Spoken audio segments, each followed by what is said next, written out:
Today, we continue with another jungle horror slasher movie, Savage Mountain Demon. This film was released in 2009. All right, let's skip the small talk and dive straight into the story. David is an American soldier who previously served in the Iraq War. He has always had a dream, to travel the world by bicycle. Before setting off, he writes a letter to his mother, saying that a fellow countryman told him about a great place in Bojo, perfect for cycling. Eager and impatient, he can't wait to embark on this journey. At the same time, he also longs to return home soon to see his mother, not long after he starts his journey. David arrives at a small restaurant built on a hillside. As he passes by an off-road vehicle parked at the entrance, he is startled by a dog inside the car. Fortunately, it is just a false alarm. Entering the restaurant, David plans to order something, so he asks the owner for a bottle of beer, intending to drink it before continuing his cycling trip. At that moment, he notices a girl named Molly sitting alone in a corner, reading a book. Suddenly, two burly men enter the restaurant. From their sneaky looks, they don't seem like good people. Sure enough, upon noticing that Molly has a somewhat attractive appearance, one of them, Nick, starts eyeing her up and down. He even suggests taking her into the woods to have some fun. Molly realizes their bad intentions, but doesn't dare to leave. Seeing that the two men are up to no good and unable to just stand by, David steps forward to intervene. Just as tensions rise and an argument is about to break out, the restaurant owner, sensing trouble, quickly steps in to stop Nick. Thanks to the owner's intervention and David's protection, Molly manages to slip away safely. Nick, furious that his prey has escaped, decides to take action.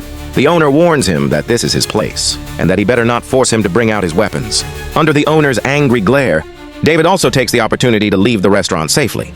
However, Nick and his overweight companion are clearly unsatisfied, swearing that if they ever see David again, they will break his legs. That night, David finds a spot to set up his tent. Unfortunately, just as he finishes pitching it, a strong gust of wind blows the tent away, sending it tumbling down a cliff. Fortunately, David reacts quickly, preventing himself from falling over as well. However, what he doesn't realize is that a shadowy figure is quietly approaching him from behind. It turns out that the person sneaking up behind him is none other than Molly, the girl from the restaurant. She came to thank him for standing up for her. To show her gratitude, Molly invites David to stay in her tent. This gives them a chance to properly introduce themselves, and through their conversation, they discover that they share a common passion. They are both cycling enthusiasts. The next day, to look out for each other, they decide to travel together. As they cycle through the wilderness, they come across some small animals. However, they are unaware that Nick and his companion, still holding a grudge from the previous day, have also entered the jungle.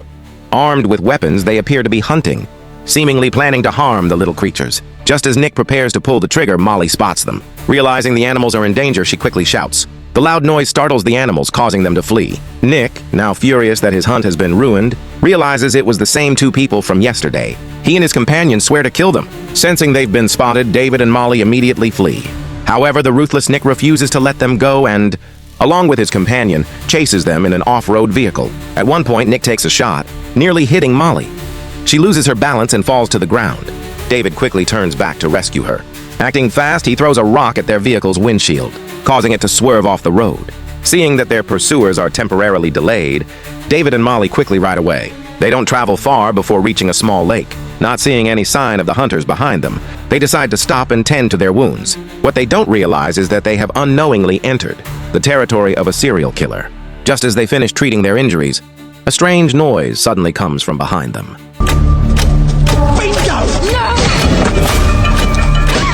Before continuing with the next part of the story, don't forget to subscribe to stay updated and never miss out. It turns out that Nick and his companion have caught up. As David is captured, he tells Molly to run. She manages to escape but doesn't get far before Nick grabs her by the hair. Admiring her perfect figure, Nick decides to take advantage of her. However, just as he is about to make his move, Molly pulls out a can of pepper spray and sprays it directly into his eyes. She then kicks him hard, knocking him down. Seizing the opportunity, Molly attempts to escape. Nick, now furious, orders his hunting dog to chase after her. Meanwhile, David takes this chance to break free. As the hunters struggle in chaos, David and Molly make another desperate escape. To avoid being caught again, they flee deeper into the jungle, arriving at a dark and eerie entrance. Just as they enter, the hunting dog suddenly stops, sensing something is wrong. It appears that something even more terrifying lurks within the jungle. Adding to the eerie atmosphere, a thick fog begins to set in, making it difficult for them to see where they're going. Unbeknownst to them, Nick and his companion have also tracked them down using the tire marks from their bicycles. The deeper David and Molly go, the more disoriented they become as the fog thickens. Before long, David turns around only to realize that Molly has vanished. Frantically searching for her, he stumbles upon her abandoned bicycle. In his distress, he trips over a branch, falls, and loses consciousness. Meanwhile, Nick and his companion continue their search, but fail to locate their targets. The overweight man tries using a compass to find his way, but in this strange and eerie place, the device proves useless. Fearful, he suggests turning back, but Nick insists they must find David and Molly to settle the score. To cover more ground, Nick and his companion split up. Before long, the overweight man stumbles upon their hunting dog, but the dog is already dead. Strangely, it doesn't seem to have been killed by a person, but rather appears to have been burned, as its body is covered in burn marks. As the man grieves, something terrifying suddenly happens. At the same time, David regains consciousness. Desperate to find Molly, he wanders aimlessly through the jungle. Meanwhile, Nick arrives at the entrance of a cave and spots his companion's feet. Just as he is about to help him, he unknowingly steps into a hidden trap. His agonized screams suggest that he too has been captured. As night falls, David stumbles upon an old house deep within the jungle. The lights inside are on, so he decides to seek help. However, just as he approaches, a car's headlights suddenly switch on. Thinking he has found a savior, David runs toward the vehicle, only to realize that the driver intends to kill him. The car speeds toward him, forcing David to flee in terror. But despite his efforts, he is eventually hit and knocked to the ground. The driver then steps out and knocks him unconscious. Before long, David, Molly, and Nick all find themselves tied up inside a dark chamber.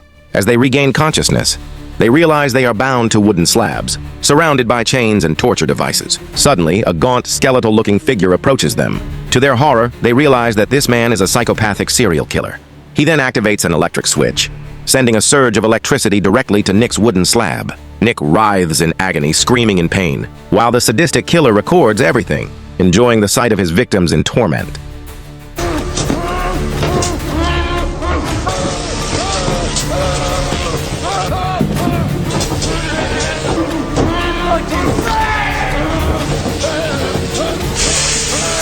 Before continuing with the next part of the story, don't forget to subscribe to stay updated and never miss out. Seeing that his target showed no signs of movement, the murderous maniac couldn't stop. The chubby man, who witnessed this horrifying scene, was so terrified that he wet himself, because he feared he might be next. In reality, this brutal place had existed for a long time, and many others before them had been captured, tortured, and subjected to horrifying experiments. The maniac was one of them. When he was first brought here, he was only a few years old. Decades had passed since then, and all the original researchers had long since died. The maniac had survived in this place for decades, his mind growing more twisted with each passing year. He had learned from those who had once tormented him. He began by cutting off David's eyelids. The searing pain made David scream at the top of his lungs, his cries echoing throughout the basement. Afterward, the maniac returned to his room, preparing to figure out how to deal with the 3 remaining captives. At that moment, David suddenly managed to break free from the leather straps, binding his hands, and successfully escaped from the wooden bed frame. But just as he was about to make his escape, he accidentally knocked over a tray full of tools. Hearing the eerie noise, the maniac turned toward the sound and saw David trying to flee. The chubby man begged David to save him as well, but David ignored him, determined to escape alone. However, the maniac quickly realized something was wrong and immediately released the deadly gas into the feeding chamber. Seeing the toxic fumes spreading around him, David rushed to open the door and escape, only to discover that the iron door had been locked. He desperately tried using a wire to pick the lock, but it was all in vain. As the toxic gas thickened and the exit remained elusive, David had no choice but to turn back. Seeing the chubby man still begging for help, David couldn't bear it anymore and finally untied their restraints. Once free, the chubby man planned to freeze Nick to stop the pain. But Nick, whose skin had been burned and electrocuted, could barely handle the excruciating pain that surged through his body whenever he was touched. Despite this, both men dragged Nick to his feet, causing him to let out an agonized scream. But if they wanted to survive, they had no choice but to endure the pain. Nick forced himself to hold back his agony and started searching for an exit, as they could hear the maniac approaching. Fortunately, they found a back door and managed to escape successfully. However, David suddenly heard Molly's cries for help. Unable to abandon the girl, he insisted on rescuing her. He asked the chubby man and Nick to help, but they heartlessly abandoned him and fled the scene. What the chubby man didn't realize was that karma was about to strike. As he ran, he accidentally stepped into one of the maniac's bear traps.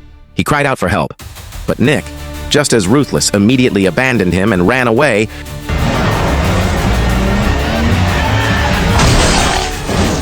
With no one to save him, the chubby man was crushed to death.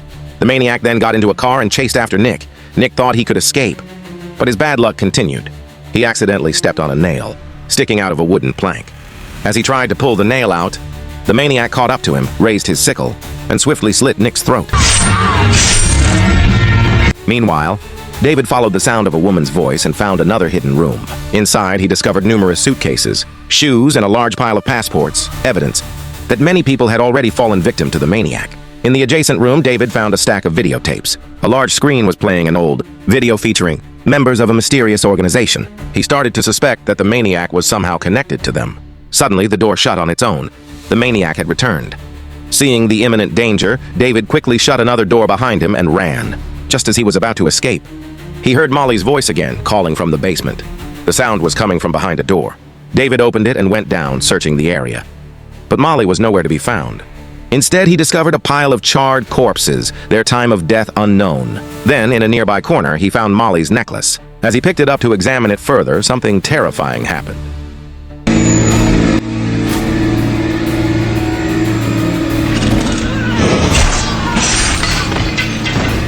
After a brutal fight, David managed to knock the maniac down.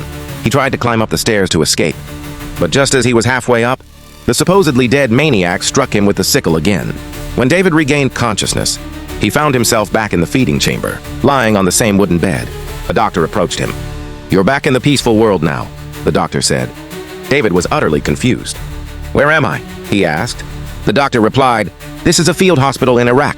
It turned out that David had just woken up from a long nightmare. He only remembered that he had been carrying out a special mission before everything went dark. Even in his dream, Molly was real. She was actually his nurse, Layla, who had been taking care of him all this time. Seeing that David was still struggling to recall his past, Layla explained his story. David had been fighting on the front lines for a long time. While on a mission in the jungle, his team was ordered to eliminate all civilians who refused to leave the village. Their leader claimed that if they completed the mission, they could immediately return to base. At that moment, David heard the cries of children coming from inside a cave. He begged his superior, Nick, to stop the mission and spare the innocent civilians. But without hesitation, Nick threw a grenade into the cave, killing everyone inside. After carrying out the massacre, Nick and the chubby man started heading back. But David, furious and disgusted by their actions, kept berating them for their inhumanity. Caught up in their argument, none of them noticed the landmine ahead. Boom! All three were caught in the explosion. Nick and the chubby man were killed instantly, while David survived, but he lost both of his legs. "Dear Mom, looking forward to getting back on my bike. A buddy here told me about this wonderful place to ride in Europe. Can't wait to get out of this shithole. Check it out. I miss you. Hope to see you soon. Love, David." To make the ending clearer, let's summarize. David, who was injured by the landmine, had grown tired of his war-ridden life and had always dreamed of cycling. The encounters with the girl, his comrades, and even the murderous maniac, all of them were figments of his imagination. The film's gruesome imagery, such as the maniac peeling off eyelids and roasting people alive, delivers an intense sensory impact, sending chills down the spine. The character of the maniac subtly symbolizes the trauma of war, perhaps even hinting at Nazi war criminals and the lingering psychological scars left by war. Ultimately, the film profoundly portrays the deep wounds that war inflicts on the human mind, leaving the audience in contemplation long after the horror fades. That concludes today's story. If you have any thoughts on this film, feel free to share them in the comments. See you next time! Don't forget to subscribe and turn on the notification bell at the end of the video so you won't miss any other exciting stories.